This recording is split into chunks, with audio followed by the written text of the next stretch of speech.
Akai Heavy's lanes too. That's why Melissa positioning must be better. It makes AP Bren thinking about like how to reach the Melissa. They don't have any burst damage except Oramis on the late game. I suppose. This is difficult, right? Because now Farsa is taken away, so Sans doesn't have that option anymore. If they want to pick up the Novari, that means that they have to really play the macro game. Utilize information to get around the map, avoid these really heavy engage heroes like the Akai, Faramis, and even the Bakito. But Onic, they're gonna go for the Fredrin first. That's definitely an EXP laner. Is that a good matchup against either the Akai or the Bakito? Well, either the Akai or Bakito really doesn't matter because he's not going to lose the lane, but neither is he going to really win the lane at the same time, right? It's about sandbagging your opponent. It's kind of like the Uranus, except without the wave clear. More importantly... By the way, Uranus is still free too. Yeah, they want to use Bakito as the gold laner maybe? It's so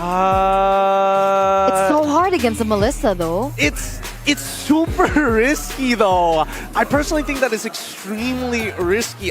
My head can't wrap around what exactly was the call for Coach Ducky to go in for the Akai. Are they still thinking that maybe they want to go out of their comfort zone here? Yeah, okay, so EXP Grok, they're going to put the Akai into the roam position to make sure that there is instant impact. I could be wrong about this. They could switch it up at the very end. I think it's Akai jungle. Akai jungle? I understand what you're going for, but I feel like that's a comfort pick. We'll see. We'll see at the very end here because I want to know where Onic is leaning towards because I feel like their comp is already strong enough, but then what does Sans actually play here? Lilia's still there. Oh, Lunox still there if they want to like playing the burst damage, but Lunox is a very dangerous one. If they want to pick, they are very bravely because a lot of people can aim Lunox. But yeah, no Varia for Sans. Okay, they're gonna play the macro game. They are gonna play the macro game. There's only one large burst. I mean, Navari will take some time to scale, but at least with Kyrie on this family, they should be able to make something happen if Keyboy does get that initial pick. Like for some reason, the composition that Onic are going for here, it doesn't compute in my brain. I don't know how it works. It doesn't feel like it synergizes as well as what Bren is going for here in the second game. But with that, we are going to throw to our casters real quick. What do you guys think about the drafts? Hit us. Hey, not too quick. We're just about to recover. Again, game one was intense, but with the way that AP Bren here has drafted, I'm expecting for fights to go very, very fast and furious, while for Onic, they're going to try to play with space and the re-engage. That's where you talk, bro. Oh, dude, I'm sorry. I completely forgot. I was just still mind-blown by that item swap, by even the endless battle bought by Super Marco. My goodness. Oh, but he did that too? Yeah. No, he didn't do it mid-fight, but endless battle to bypass it with the nature. Switched it up. True damage. Absolute genius from the true damage. Back to the drafts, though, in game number 2, team fight. Man, that's the name of the game for AP Bren. For Onic, it's a bit more macro, like the analyst mentioned, so they want to take it slow. And when you want to go slow against a team that knows the outs to almost every single situation that they find themselves in, or worse, put themselves in, then you're really playing with fire. Let's get into game number 2 here, into the Land of Dawn. It's a counter mirror start here. Kyle TZ on the purple first, while Kyrie goes for the orange. So what this sends is a message that, all right, Kyle TZ, he's going to go into a lane first, and then Kyrie, he's going to go into his purple next, and then play with the turtle. I'm guessing turtle here is going to be more of a priority for AP Bren. I think now as well, this mid prio. What do you think about this mid duo? Wait a minute, Flap Teasy very early on, doing damage. Kyrie able to secure the lethal Wanderer, but gets chunked very low. Yep, again, he went for a lane, and that's going to be mid. As for Kyle Easy, just going to clean up the aforementioned Little Wanderer claimed by Kyrie. And then, talking about that mid lane duo, AP Bren, it's not going to be worth much unless they're going for fights. Onic, though, this mid lane duo allows for them to really go slow. Like this is, all right, Astral Echo, we know where they are. All right. Divine Judgment, okay, someone's coming in or not. This is something that we have seen many times before for AP Bren throughout the tournament, I think. Looking at Ogwen, when he goes for the Grok, he always goes for Common Emblem. He just really loves spamming his resources, his abilities to get more prio, even to do this exactly, to stop the waves from hitting, to take that slow gameplay and say, no, Yeah, no, again, the reason why for a majority of heroes, not just the Grok, not just roamers, people put common emblem on heroes is because they want the sustainability. Ogun wants to minimize the time he actually goes home so that when fights do happen, again, fights that they're looking for, fights that he and Few want to engage on happen, he's not going home. And now, Keyboy put down very low. Almost. AP Bren were able to replicate game number 1. No first blood yet. Boots already now in the midst of Razor's Wrath coming down, but you cannot beat that retribution. Heavy spin, locking him down, pinning him down in the turtle pit, and that's a burnt flicker. For 2 minutes, Boots doesn't have an extra layer of mobility. So that'll at least be something AP Bren should be noting. As for the rest of Onic though, again, their goal is to take it slow. The fact that no one has died yet, and that Kyrie can actually farm up, get his purple here relatively safely, and even CW, right? We haven't really talked about this gold lane matchup quite yet. How do you reckon this goes, Deputy Miracle? What's this gold lane like between the Brody and the Melissa? Melissa definitely has a big advantage here in this matchup. The Melissa can completely bully the Brody. That's why we're seeing the still leg plates, I believe. Yep. From the side of Super Mario. No, no, he's not going for the steel leg plates. Greeting out. But he does have the top boots. Oh, warrior boots. Oh, Divine Judgment coming down. Kyrie with a cut. And that's first blood over to Onic. Now torn apart memory used up to clear the way. It's beautifully done. Kyrie jumping in, but it gets stunned up. Taking a few turret shots, gets down with the cables. A preemptive cult altar coming in there from a Few. Better say the story. And what this sends to Onic is the fact that, yeah, AP Bren won't want to take fights, at least nothing that's free or nothing that's sure, in the next minute or so. Up until Ogun is back, they have better positioning, and they have a cult altar to play with. Looking at the XP lane though this time around again, the flicker off of Boots just coming up in about 30 seconds here, maybe a minute and a quarter. But Flapped Easy, he's been planting himself into that lane a little more than usual. Oh, there you go, that's why. That's why. Going for deep cut. I mean, again, for AP Bren, we did see a very early rotation already from Flap. You know, the natural level 2, go into the mid lane, try to force something out of the jungler, maybe even a first blood. That worked in game number 1. Almost worked in this game as well. Remember, Keyboy was taken low, had to burn a flicker. Flap now, doesn't read out that the orange buff is still there, but still, he is putting down pressure. Yep, and Boots is on him. Boots keeping tabs, saying, hey, Flap's on the way. So am I. This is going to be a big turtle take here. First one went over to AP Bren. Let's see if Onic can lay their claim on this one this time around. Kyle has that heavy spin. It all comes down to Keyboy if he's able to lock him down with a Divine Judgment. So let's see. What? Kyrie takes it out with Retribution. Boots, though, bringing all the way back in the wall. Beautifully placed. They changed his zip code. He's in way too deep. Wait, he's going to live. Boots. Oh, now Super Marco's in trouble. Oh, no way. Pinning him down with the go away. That's negative synergy right there. It's difficult when you want to get in, but just the same, getting in gets you in trouble. All right, something to note here. Both Boots and Kyrie played the angles of that fight so well. They played the map. They placed themselves near walls that will never get punished. Few here forced to use a cult altar.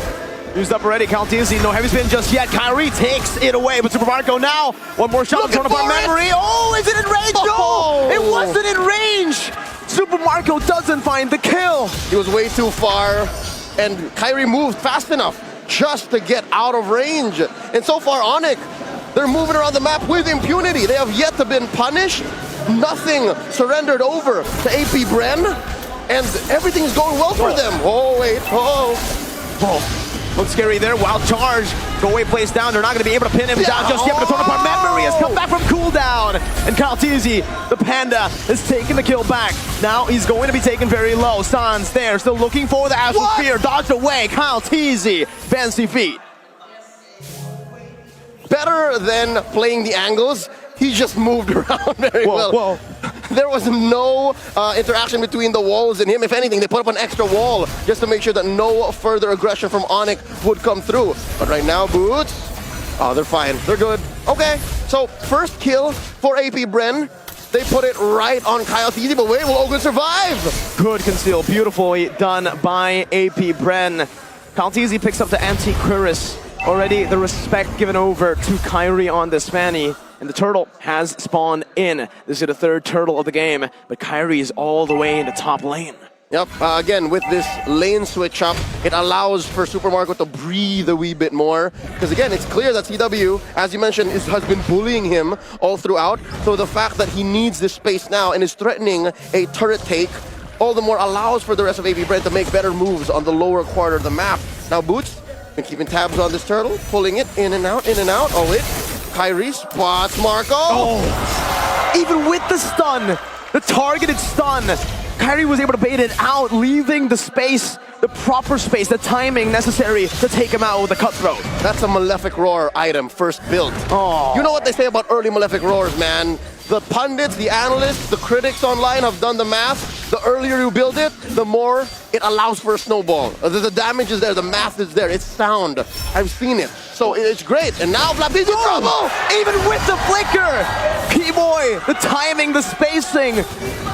My goodness, the calculations. But now Kaltizi is looking for a steal, looking for a contest. Kyrie versus Kyle. The battle of the K, the junglers, heavy spin coming down. What? It's K-Boy who gets it now. It's going to be Kaltizi engaged on. 3v5, wild charge! On to 3, but Kyrie jumps to the back. The call altar has been dealt with. Kaltizi hits the wall. CW wreaking havoc in the back of Spew. Now is running away. Good stampede, bring them back. But the wall doesn't get the right angle, and Kyrie is able to escape. Kyle Teasy was cornered like a wild animal tamed into submission. Muddles was placed perfectly there. He was hitting every angle. He was taken down. Kyle Teasy even before Kyle went down. Oh man, I've never seen this, but I have thought about it. You know, 1-1 doesn't need the boots. Apparently, for CW in this game, he has an appeal, so he doesn't even need the boots. Corrosion, DHS, and that's why you're seeing the immense golden staff in 8. That is disgusting on a Melissa. And again, you have quantum charge. It's free, it's fair for you to think this way and enter engagement with this mindset. This works for CW so far, 1-5. Now Kyrie and CW plus K-Boy! Even with the call alter, the go away is going to pin him down just enough. Knockout strike coming down, but Kyrie cuts him up. Now taking a few too many turret shots. A good shutdown by Few, but the turret will still fall. Meanwhile, Super Marco and Oakland, they don't stay quiet. They go to the bottom lane. The damage output of Onic has hit a critical mass. Now Boots versus Ogren and Marco. Here comes Stan to the rescue as well. Turret falls, and they knock him up. Let's see. He does have a torn apart memory. Oh, all right, they're gonna back off. Good power of nature as well from Ogwen. Both teams trading equally in that department, but honestly, with the kill on Kyrie, we can say it's definitely worth it for AP Bren. Yep, it's a shutdown. So far, Kyrie has been sitting at 3-0. So from there's a little bit of a gold rubber band effect. Economy is going to be a little better for AP Bren. Shrink that 3K gold lead down to about 2,000. A manageable space. Now approaching the 10-minute mark, 2-7. Onic have a better go at this Lord, but it's not as free, all right? Super Marco picks up his Blade of Despair. Okay, but something to note, he's down 1,000 away from CW. So still, firepower-wise, you have to respect Onic. And I'm looking at CW now. He's built the Legion Sword. I think he's building it towards a Haas Claws, but he is prioritizing the boots first. We'll see what he goes for later on in the game. Kyrie again with the 1v1 against Flap. Flap, let's talk about him in game number 1. Let's. He was an absolute nuisance. He was the main reason, I would say, that kind of forced Onic into these positions where they hesitated. Always in the side lanes, always is clearing out waves, and he's doing it again now with the help of Super Marco. Onic, they decide to ignore it and go for the Lord, and it's not going to be contested. They'll just look for a trade on the other side of the map. Okay, so that's the call here. AP Bren says, yeah, there's no use fighting for the Lord this time around. Give it Onic, we'll find something else, and Onic happy to take the Lord. Minion waves enhanced. It's going to be marching up through top, and that's something that AP Bren have to deal with. Now, Astral Echoes thrown out just to keep AP Bren at bay. Wait, Kyrie's here. Did he spot him? Beautiful stun. Reaction time! Jordan Park memory! Boom! All the way, fade away. Kyrie's still able to dodge away from it, though. Flicker was burnt out from view. That was value. Yep, and he has a pair of pants to thank to save his life. He just built a pair of steel leg plates. Well, one steel leg plate, but you know, it's a pair of pants. Going back here so far, Lord up top, as you can see in the Lord cam, and all the other waves, yeah, no, cross the river, all across.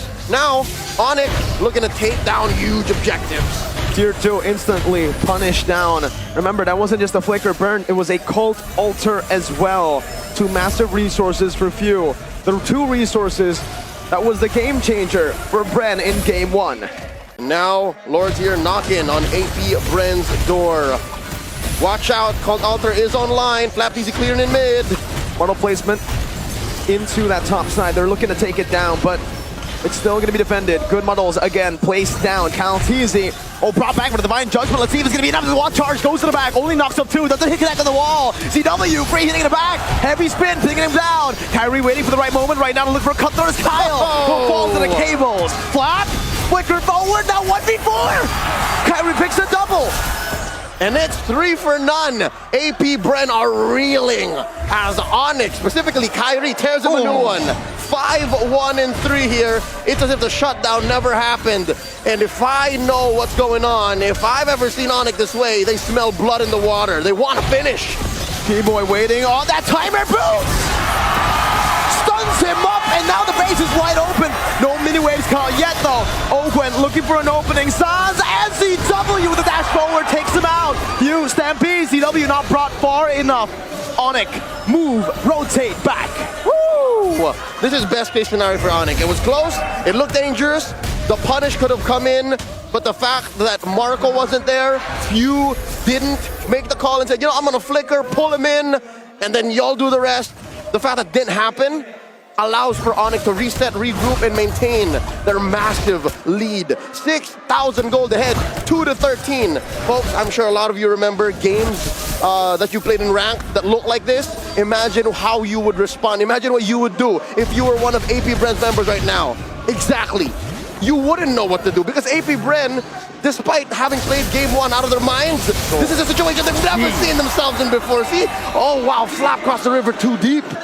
We just spoke about this nuisance always on the side lanes, pushing, and pushing, and usually it's AP Bren in game number 1 who has backup. That's why Flap can continue. My God, the accuracy on Sans. I don't know if we have the stat here for the accuracy on this, but he's been hitting a whole lot. Back to the point though. Yeah. Now it's Onic who have the backup, who wants to initiate, and when they did, they fully committed, and that just gave them a free lord. That's right, because Onic here, just sitting 14 minutes in, right? This is just about 14 minutes.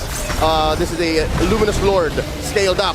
The reason why they're so in control and the reason why this whole nuisance / body hunter playstyle on FlapTZ on the Pakiro isn't working is because Onic are covering their corners too well. There's the Astral Echoes, there's Keyboy who's cleaning up bushes, and there's Kyrie who's way more mobile than Kyle TZ. So that stopped AP Bren from getting away with what they did in game 1. So now it's so much more difficult. This is a hard defense, Miracle. I gotta say, if this doesn't end here, at least all the inhibitors are gonna fall. That's it. That's the best case scenario for AP Bren. But for AP Bren, the way they can defend is through a team fight, Leo. We spoke about these team fight composition in game number 2, the start of it. So we'll see if they can do exactly just that. Team fight to victory. Coin flip. They threw out the Astral Echo already, and they do spot 3. It's about the timeout right now. Looking for a pull from Keyboy. Holding on now. They know the Lord is still up and ready. Now it's cleared out. Now they might want to go for a pickoff. Sans in the back with the Astral Meteor. Spawning Few out. Going back. Divine Judgment now locking down onto Ogwen. CW positions himself perfectly onto the back with the goal as well. Perfect peel coming down. With nature used up by Super Marco. Kyrie jumping back and forth. Picks up another. Keyboy is the one who takes the kill now. Astral Spear coming down. Another Astral Echo making their hitboxes a little larger. FlapTZ flickers out. Able to escape with the flicker. Now Boots though chasing him down. Few brings 2 members back, but CW is able to sustain back up. Lord of our memory for Super Marco. Takes Boots down. Kyrie back. Here he comes. Oh, falls out of just the same. Now AP Bren focusing on clearing the ways. Let's see now CW on the base. Equalizer Onic 1-1. It's the birthday buff. It's the birthday buff. Sans died not once in this game, and he bought so much time and space all throughout mid, early, and late. And that's why we're looking at 1-1 here. 16 minutes, 5 seconds in for Onic. I'm glad that we are seeing it go 1-1. I'm glad that the viewers back at home, the casters, the analysts, everyone here